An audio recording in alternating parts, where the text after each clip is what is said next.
Welcome to this session about easily deploying and maintaining your Azure infrastructure on Terraform at the BC Tech Talk. I'm really very happy to be able to join here today. Thanks a lot to the sponsors. Thanks a lot to the organizers who make this conference happen. Really happy to join today and show you my content. First of all, to introduce myself, my name is Tobias Fenster. I'm the CTO for the Cosmo Consult Group. I also am a dual Microsoft MVP, both for business applications and for Azure, and I'm a Microsoft Regional Director. That doesn't mean that I work for Microsoft, it's just another community program that Microsoft is running. If what you see here is interesting for you, if you want to follow what I'm doing, then you can find my Twitter handle here. And if you want to get in touch afterwards, feel free to use my email address or my LinkedIn profile, as well as follow my blog, where I usually am writing about once a month about things in that area. Okay, so let's get started on the actual topic. What I want to talk to you today about is, first of all, a bit of an introduction. What is infrastructure as code? Why does that matter? Why does that make sense? Because that is the reason why we're actually looking into Terraform. Then the question is, what actually is Terraform? And I'll give you a brief introduction there as well. And then we will be using the Terraform Azure Provider, because today we will be deploying Azure infrastructure, and I'll show you how that works with a couple of demos that should give you a good idea of how all of this plays together. So to get us started, what actually is infrastructure as code and why does it matter? The problem that we're looking at is that infrastructure actually is growing more and more complex. It's too difficult to handle it manually. It takes too long. It's too error prone. But at the same time, we have larger and larger teams that are working on infrastructure because it is more complex. So while the technology itself gains in complexity and has more needs and requirements, it also happens that more people are working on it, and that means there's also added complexity from that point of view. We also need to track how infrastructure changes over time, and we even might have to go back in time, because you might have your infrastructure in place, everything works, then you do a deployment. Of course, you test things before you do the deployment, but actually something might break. If you're lucky, then it breaks during the testing phase, but still you might want to find out what has actually changed. Is it something in the infrastructure that has changed and that leads to that problem? But even more problematic, you might have issues in production and you find out, now this is something that I have changed, that I missed during testing, I need to go back. And then again, it becomes very important to go back in time and look at the previous state of your infrastructure and be able to restore it. We also have the fact that development and operations, so the teams that creates the infrastructure where the solutions created by the developers are running, those two need to work together more closely. Because we've seen over time that if developers just create their stuff and they just throw it over the fence and then operations does something with it without a clear idea of what is happening, then that also leads to problems. So there was kind of a gap in between those two disciplines. So the answer to that, at least to a degree, is DevOps, where the dev team and the operations team work closely together to make sure that nothing happens between them and nothing gets lost in communication there. But how do we actually do that? How does the development team describe to the operations team what the infrastructure should be like? Or how can the operations team let the development team know what the infrastructure requirements are, so that they can find an infrastructure that matches those requirements? And then we have the issue that we need to be able to create new infrastructure very quickly, and maintenance must also be done very quickly and without interruption. And that also at the same time with needing less human interaction. That goes back to the first point. We have even more and more complex infrastructure, but we don't necessarily have more and more people who can handle the same stuff. So actually that complexity needs to be handled with less human interaction, but at the same time it needs to happen a lot quicker. So overall speaking, we have growing complexity, we need to work in teams, and we need to track changes. And probably that sounds familiar if you're a developer.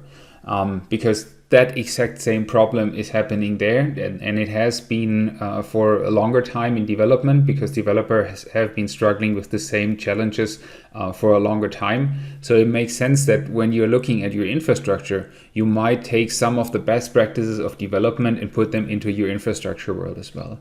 And to give you some examples there, you want to have source control management, including version history. That should always give you a good idea of what your infrastructure has in place, and the version history will help you to go back and understand what the changes are done.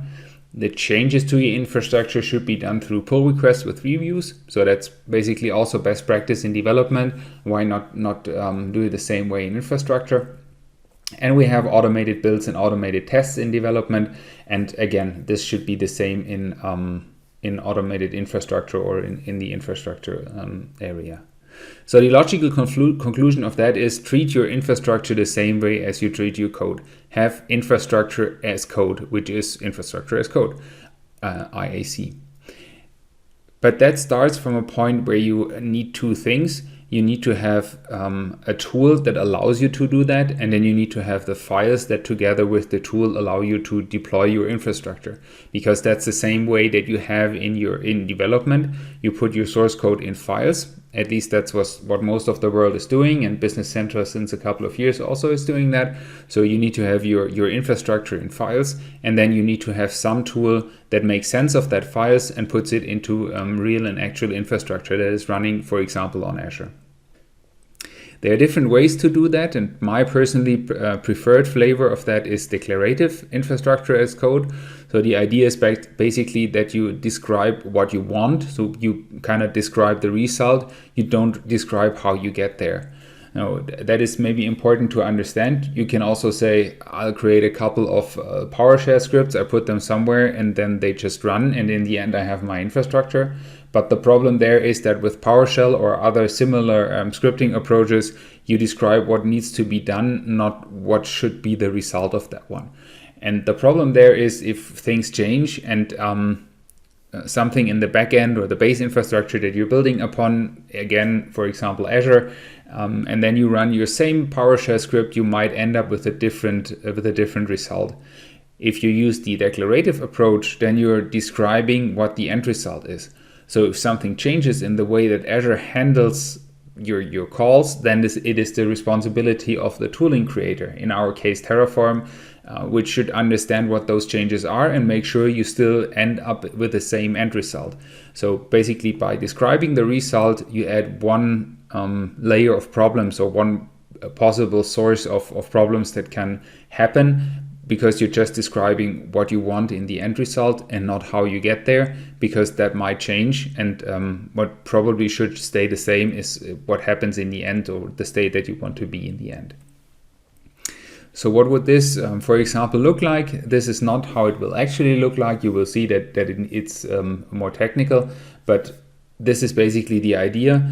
Let's say I want a VM, then I say I need a VM. The VM needs to have 4 CPU cores, 8 GB of memories. It needs to have 2 disks with 500 GB storage. It needs to have a Windows Server 2019 core, and it needs to have containers enabled and Docker installed.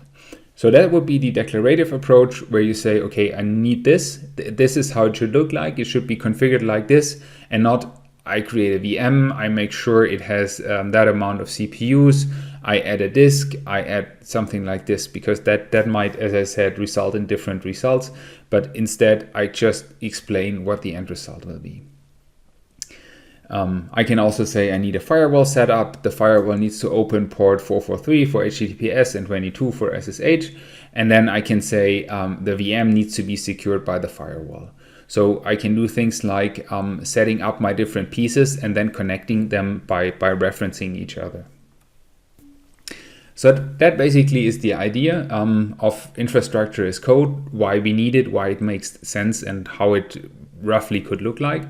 And now the tool that we will look at for today, the infrastructure as code tool, is Terraform. That is a tool created by HashiCorp, and they have support for multiple cloud providers, including Azure, which is our example for today. But you can also deploy to other environments using the same tools, the same language. Of course, it's a bit differently because the the base things, so to speak, or the base building blocks in the different cloud providers are different. Actually, on some level they are similar, but they are called differently. They need to be configured differently. So it's different providers for the different clouds that we have, or the cloud offers that we have. But still, you can still use Terraform for all of them. You can use the same language. You can use the same tooling. You use the same approach, which makes it very easy to use and understand. It is a declarative infrastructure as code environment. Oh, and as it says here, it also supports on-premise environments. So you don't necessarily have to be on a cloud environment. You can also use it to deploy your on-prem infrastructure. I personally think it's extremely easy to use and to understand. Let's see in maybe half an hour if you agree with me or not. And then it also has its own cloud service for automation and storage. So as I said, automatic builds is something that is also very relevant in that environment.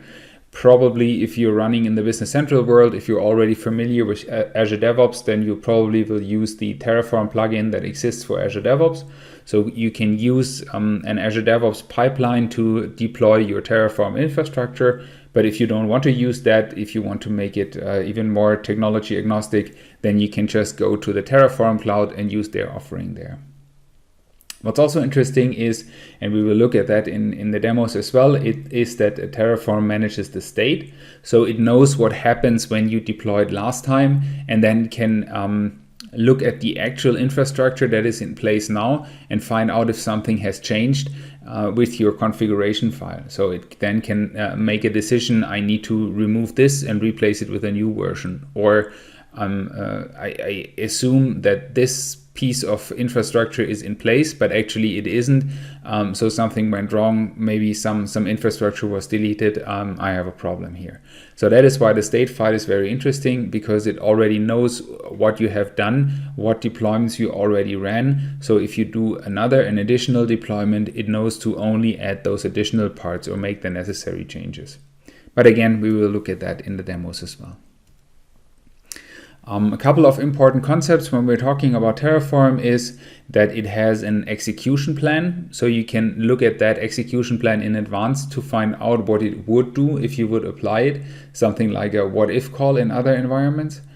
It has a resource graph. That means that Terraform knows what the different resources are, what their dependencies are, and it can parallelize the non-dependent steps.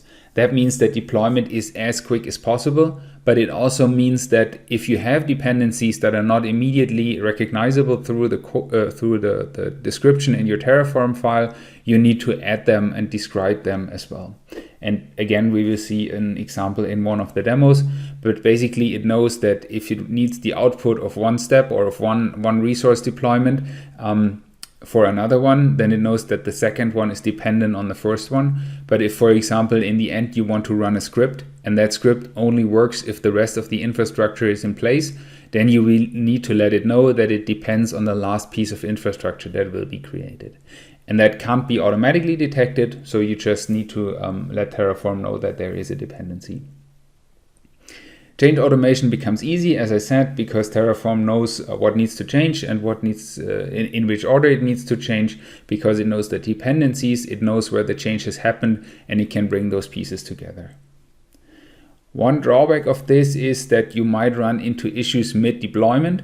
If you use one of the Microsoft tools like ARM or Bicep, then they might find out before starting, because they are throwing the full infrastructure description at the back end and then can get feedback. Like, for example, you would be hitting a resource limit if you do this. For Terraform, because it manages all that orchestration for you and then still does it step by step, that means that you might deploy 3 resources and then the 4th resource is running into a resource limit, then you will run into an error. The good thing is, in that example, you just increase the resource limit or make a change to your configuration, run the same Terraform apply or the same, we will see in a minute what that is, but basically you will do the same deployment again and Terraform will know those parts have already been deployed, those parts haven't been deployed, so I just need to run the difference that is not yet there. Now, if we look at the Azure Provider, basically a provider integrates with an upstream API. That means that Terraform is able to call a number of other APIs, as I said, for the different cloud providers and others. The Azure provider can deploy infrastructure as service, platform as a service, software as a service components. Basically, almost everything that is possible in Azure is also possible through the Terraform provider. It's fully automated. It's aware of the Azure specifics, so you don't need to worry about anything that is specific there, because all of that is handled by Terraform. And it's integrated, for example, into the Azure Cloud Shell. So if you want to just spin it up, give it a quick try, you can just call the Azure Cloud Shell, and there you almost automatically have Terraform installed, so you can just run a Terraform deployment directly from the Azure Cloud Shell. For today, I will be using my on-prem environment. That then means that you need to install Terraform locally, which isn't a big issue as well. But if you really want to give it a quick try, then just open the Azure Cloud Shell and you're already ready to go. Just to mention this, as I said, there are multiple providers for the different big offerings. So we have AWS, we have Azure, we have the Google Cloud Platform. You can do direct Kubernetes deployments. You have the Oracle Cloud, we have Alibaba, and then you see the smaller ones below here. So it really is a very comprehensive offering of the full market. And probably if you run anything more or less usual, then Terraform will be able to deploy to it. Okay, so that's the infrastructure, the introduction into our infrastructure topic.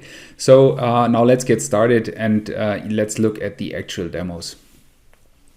The first step will be that we will take a look at setting everything up. For that, I'll just open a terminal in my environment.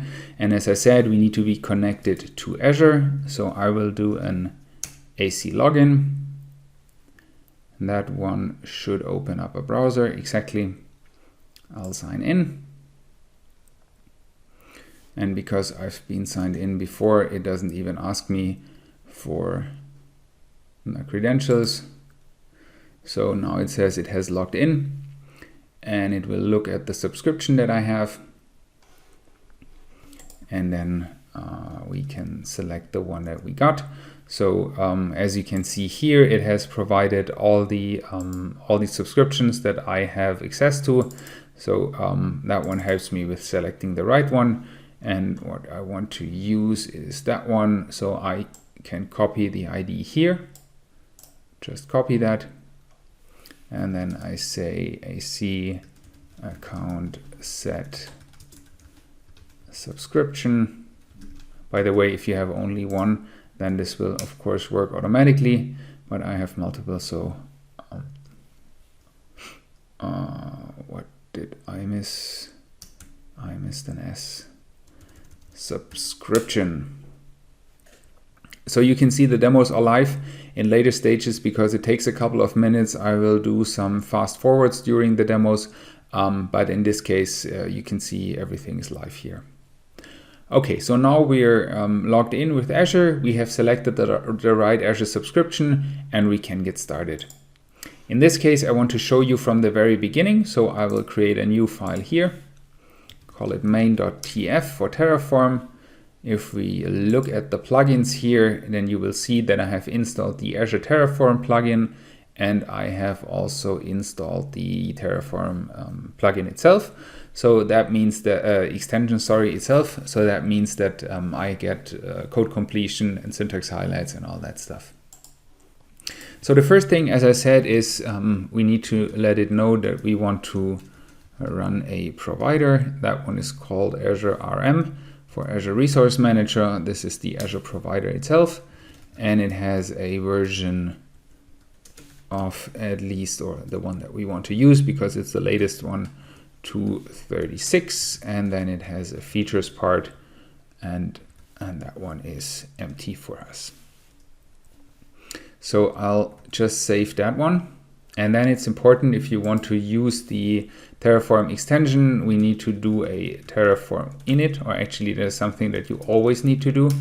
I'll hit that, and now it's downloading that provider because we want to use that. It's not pre-installed, the providers. So you can see here, it has been successfully initialized. it has created a .terraform folder over here, and I'll quickly reload my window. And now source completion and IntelliSense and all that stuff is automatically here in Visual Studio Code. So the next thing that we want to add is a variable. That variable is called prefix. And you can see here we can do things like a description, which is the prefix for all resources.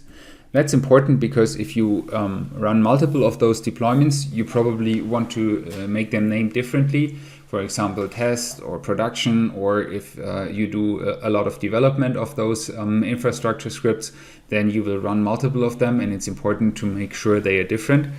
And for that, what we do is we create a variable file called demo.tfvars, and we add a prefix here. I've used that one before, so I just need something like this. It doesn't matter, it just needs to be randomly created. We also could do a random, we will see that later, but for now let's do it that way.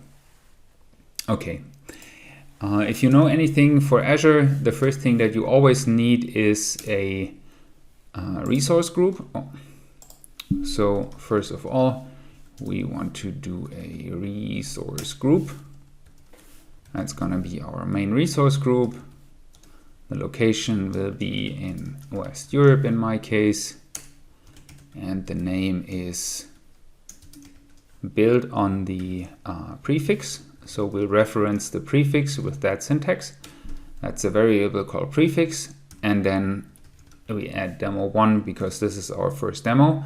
And now if I hit Control S, and I need to activate the screencast mode again so you can see, if I hit Control S, then the formatter kicks in, and you can always see if formatting has happened because it aligns the signs here. That is kind of a sign that the formatting has worked. Then the next thing that we want to do in this first example is we want to create an Azure container instance. So this is just a demo of something that you could do. So we add a container group, call it ACI. Again, we need to give it a name, and I'll copy that one over here because I want to use the prefix. Again, name it ACI. It needs to have a location, and I don't want to always put in the location above here, or if I want to change it, I only want to change it in one place. So what I can do, I can reference that resource.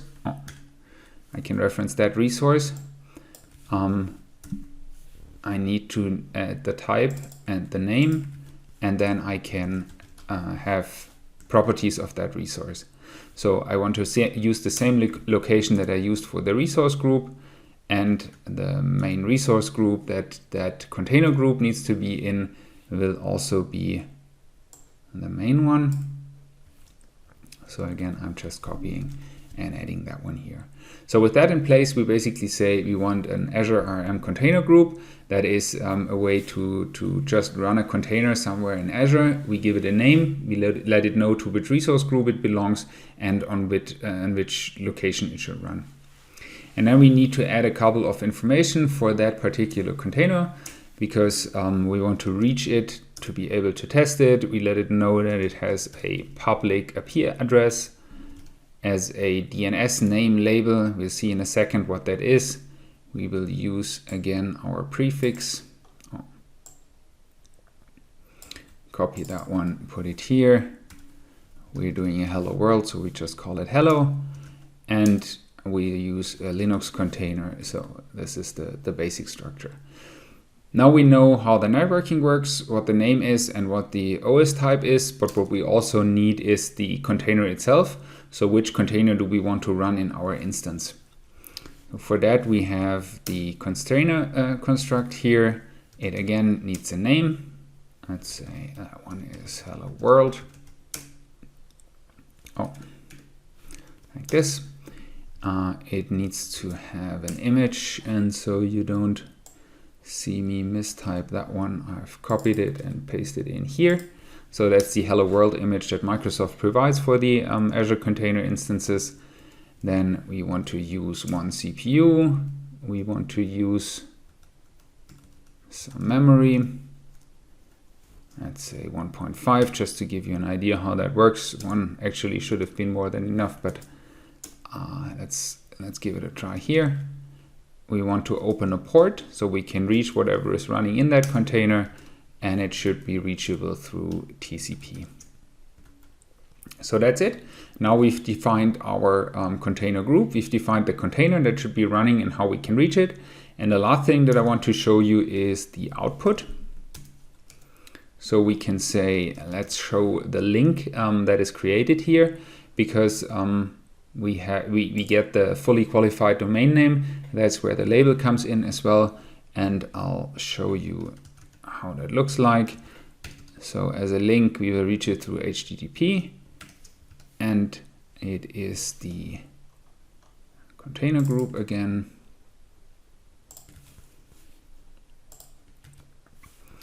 It's the main container group, and we want to have the fully qualified domain name.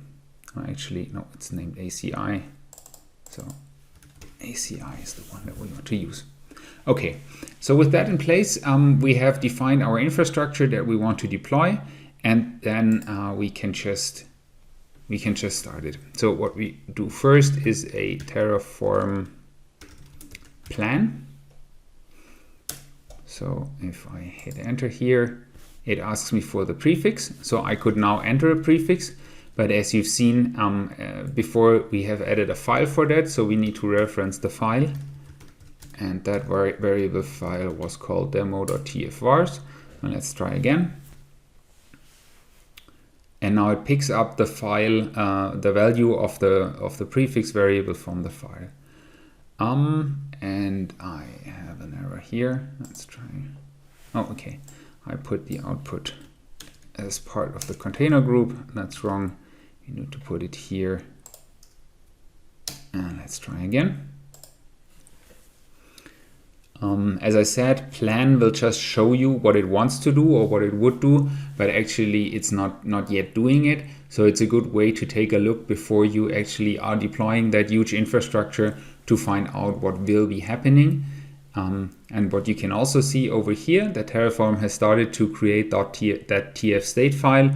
It also created a log file, and that is immediately gone again because that plan is only valid for a second here. And it doesn't change anything, so the state is not changing. It just uses the state file to show you what it would change. So if we look at that one, it will create a lot of things. In our case, it's only creating, so it's only showing that. In later examples, we will also change or delete, and then we will say how that will look like as well. And then it tells us, okay, it will create a container group. It will have those parameters. You can also see some of those things are only known after the apply. For example, which IP address it will get, which ID it will get, or which fully qualified domain name it will get. So those it will only know afterwards, and then it will show it. It also will create a resource group. So overall, it has 2 resources to add, nothing to change and nothing to destroy. So now let's actually do it. So we're not only going to have a Terraform plan, but also a Terraform apply. And now if I hit enter, you can see that again, it will create that plan. Again, you see the Terraform tf state file, and you can see the log file. So now it is logged. And if I click on that one, I can see that, no, I don't want to do that. I can see that I personally am now locking that file because I'm doing an apply. That also gives you an idea if you're sharing that state file with different people, who is currently locking it, who is currently using it. So now it has created the plan again. It wants to add two resources, and I just say yes, and with that it will apply it. And that will take a couple of seconds, so I'll do a quick break and then we will start again.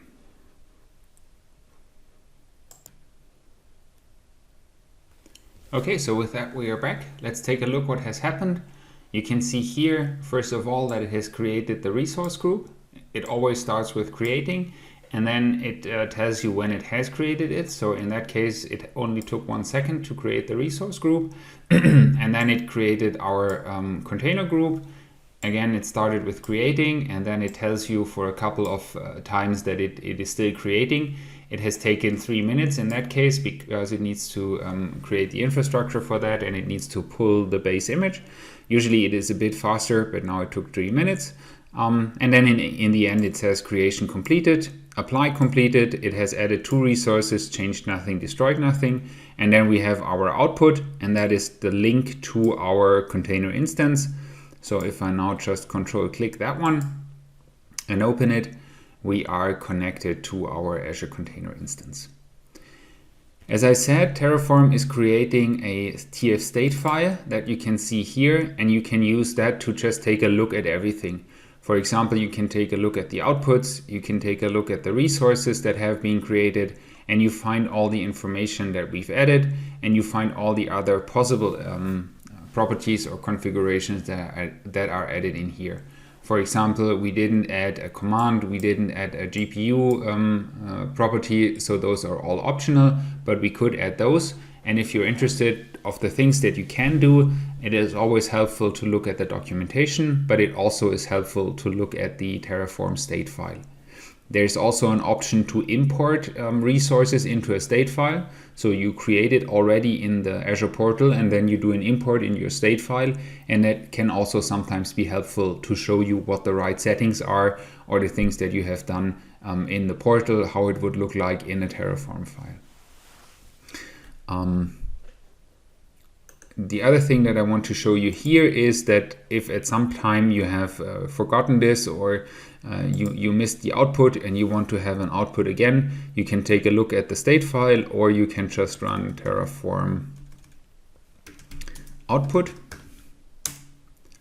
and then it will show you what the outputs of that command were. In that case, it's only the link one. So this is the output that was created, and that way you can easily get at the output if you need it again.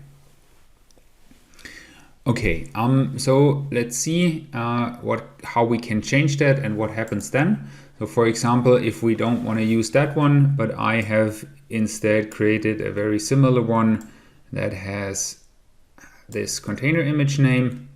So if we now do a terraform, no, let's switch to the first one again. If we do a terraform plan again, it will take a look and it will understand that only one thing has changed. So it will find out what the change is in a second, and I'll take a quick break for that. Okay, so this is the result. If I scroll up a bit, this has happened.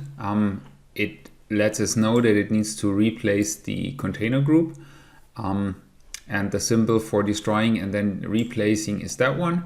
And then we can take a look here and we'll find the things that will change. The fully qualified domain name might change. It lets us know that it only knows that after apply, the ID, the IP address, and so on. It also can see here that the image name has changed. So it is a change from the old one to the new one. And it lets us know that this is the reason why it has to replace. So this can't be done on the fly. It can't happen automatically while it is still in place, but instead it will have to remove and recreate a new one. That means it has to destroy the group and it has to add a new one. So the plan is to do that. So if we go back again and do an apply this time, it will do exactly that. And because it takes a bit, I'll take a pause again. Okay, now it's ready. So let's take a look again. This was the apply. It again has told us the same, that it needs to be replaced. Then I had to tell it that I really want to do this. And then you can see here, first of all, it has destroyed the existing container group, which has taken 3 seconds. And then it has created a new one, which this time has only taken 1 minute. And now we have a new container group in place, or Azure Container Instance in place. And if I again click the link and open it, you will see that we now have a different page. So this is the one that I've created for the purpose of this demo, you can see we have indeed changed the image. Just to give you an idea of what this looks like in Azure, you can see this was the state that one was in before I started the demo. And I'll zoom in a bit. Now if I refresh, our demo environment should appear. You can see the resource group here. It has a container instance group with containers. And you can see here, and then it has exactly our Hello World container with that image. It's up and running, and that is exactly what we have expected. You can even see that I have right now created it down here. Okay, so this was the first demo that I wanted to show you how we can create this. So I'll actually also show you how we can get rid of that infrastructure. The command for that is terraform destroy. So again, I will take a quick break until it is done. And we are back. And I will again show you. It again tells me what the execution plan is. The plan is to destroy the container group. The plan is to destroy the resource group.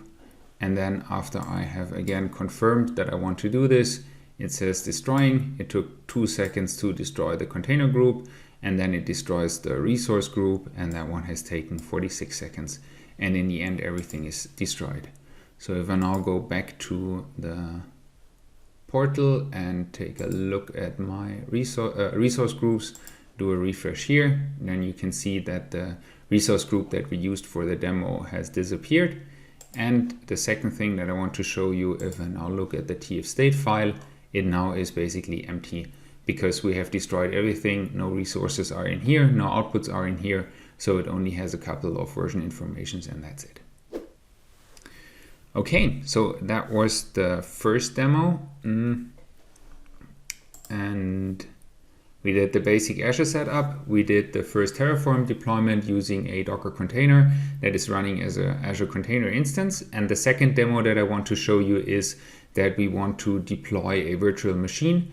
The virtual machine has a generated admin password and it has a network security setup. So what does this look like? I have pre-created it with the basics. It also has a provider called random. As the name says, it is used to generate random strings, and we will use that as the first one. So first of all, we want to use a resource of type random password and give it the name password. And then we can do some configuration. For example, we should be able to give it a length. Let's see. Yeah, that should be possible. Then we can, no, we can't. Let's see. Something goes wrong here. Let's try a terraform init again. And then let's try to reload.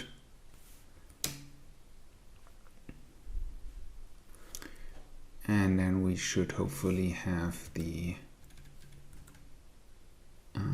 random part as well. So let's see.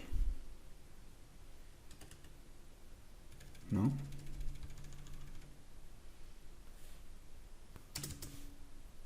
I am missing something. What am I missing? Let's try again. I'm saving that one. Yeah, here we are. Okay, so we want to have at least one lowercase letter. We want to have at least one numeric character. We want to have one uppercase, and we want to have one special character, and we want to include special characters. And then we can let it know what special characters we want to use. Let's say we want to use those. Okay, so with that, we have generated, we need a one here. We have generated the random password, and in order to be able to use it later, we can just reference it. But of course, when we want to log in, we need to know what the password is. So we will also have it as an output. Oh. Like this. The password and the result. So this should give us an output that shows us what was generated as a password. Then let's create the actual virtual machine. For that, I will copy in the full resource for the sake of time, and I will, copy and paste. And I will explain what we're doing here. Again, we need to reference the resource group, the location, and the name. We give it an admin username, and we're referencing our password. We give the computer a name, and we need to reference the size. So we want to let it know how much cores, how much memory, how much disk.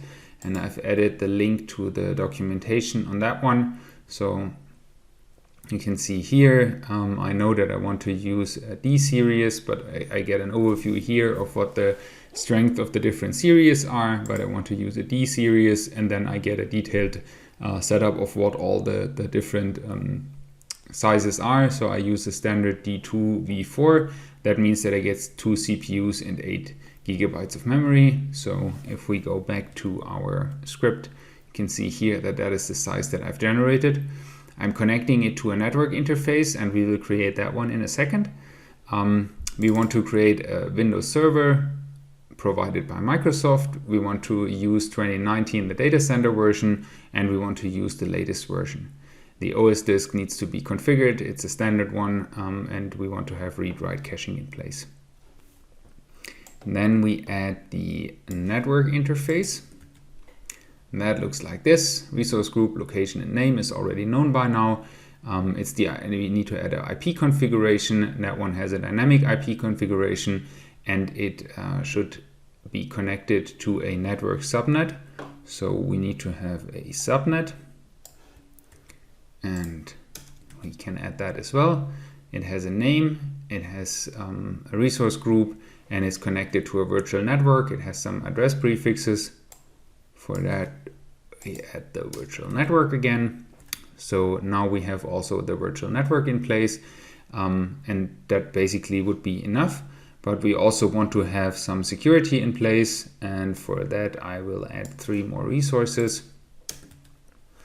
So that is a security group. It has a name, a location, and the name of the resource group. And that one has rules. For example, we allow RDP connections through port 3389, which is the standard RDP way. It's inbound, it's allowed, and we don't care where it's coming from. We just allow everyone. Of course, you wouldn't do this in a production environment.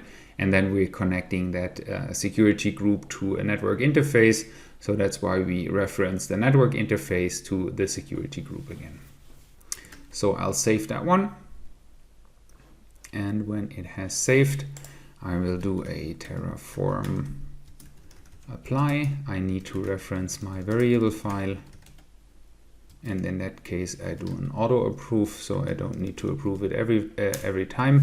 Of course, again, you wouldn't do that in a production environment, but if you're just trying out things, that makes sense.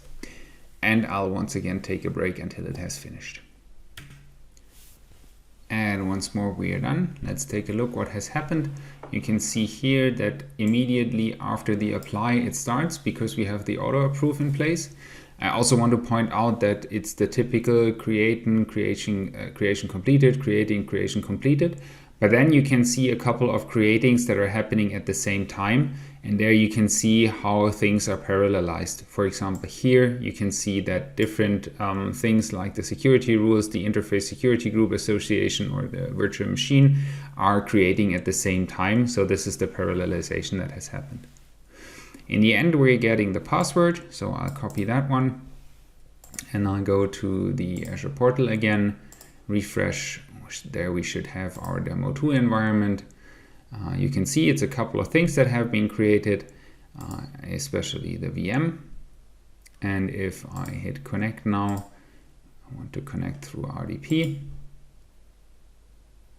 Oh, I actually forgot to add a public IP address. we won't be able to connect because we only added a private IP address, not a public one. But anyways, let's keep it like this. You can see here, in the demo environment, that it has created the security group. If we take a look at the security group, you see that it has the RDP rule created that we already had in place. So everything was created like we wanted to. And for the sake of time, I won't fix that one. Okay, third example.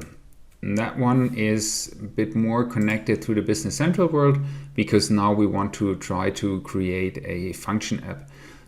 For example, if you have an Azure function that does something that you want to call from Business Central, the question is, how do you deploy that? For Business Central, you have your Azure DevOps pipelines in place, you have your automated tests, your automated builds, but how do you do that for your function? And the answer might be that you want to use Terraform to deploy, first of all, a function app. So this is the app. It has a name, a location, a resource group name again. It has a service plan. I'll show you in a second. It has a storage account and a key to connect there. And we have the version for the function app. And I want to use .NET in that case. So as I said, we need a service plan. So let's add a service plan. I've prepared that one as well. It's a service plan of the kind function app. It's a dynamic in the Y1 size.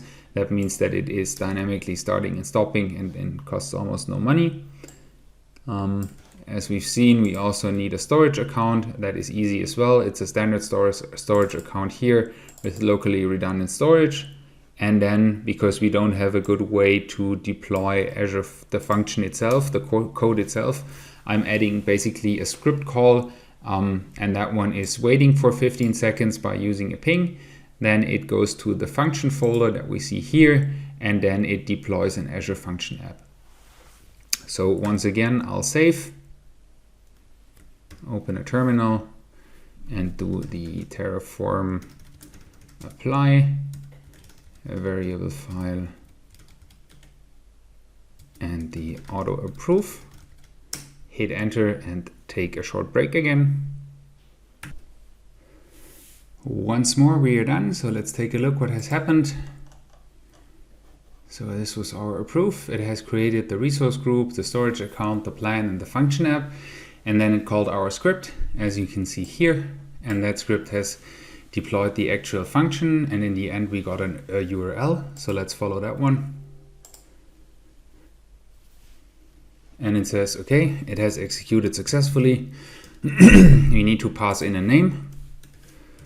So let's say,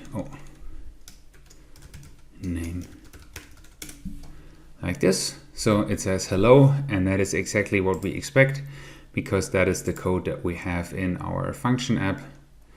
As you can see here, if nothing comes in, it gets the message that we saw first.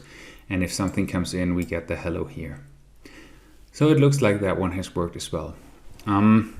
As we've seen, you can always take a look at the results, but what is maybe more interesting or more important, what we can also do is we can do some testing. So we have done the third deployment right now. We've deployed the Azure function, but we can also test the deployments using TerraTest, which is provided by Gruntwork.io, and it's actually free to use. So that also is an open source component. And as the last demo, I'll show you how that works. So what we will do is we will use the same Terraform file that you've seen before. We will deploy an Azure container group into a demo environment, and we will output the link. We will output the resource group, the container group, and the Azure subscription as well, because we need that in our test script. The test is written in Go. That might be a bit unfamiliar syntax-wise, but basically you should be able to understand everything. So what we're doing in the code here is that we, in the end, do a destroy. When the test is done, we throw everything away. Until then, we do an init and apply here. Then we look at the outputs to get the link, to get the resource group, the container group, and the subscription. So that's why we had the outputs in our Terraform template. Then we take a look at the container group by using the Azure Go SDK to connect there. So we look at the container group client, and we get the container group, and then we look at the actual image you can see here. And we would expect by looking at the template that we have this image, so it then makes an equal between the expected image and the actual image. And we also make a call to the container instance, and we have the file, the HTML file that we would expect, and it makes a test between the expected output and the actual output. So in this case, we won't run the Terraform template itself, but instead we will run go test. So that one will just run our test case.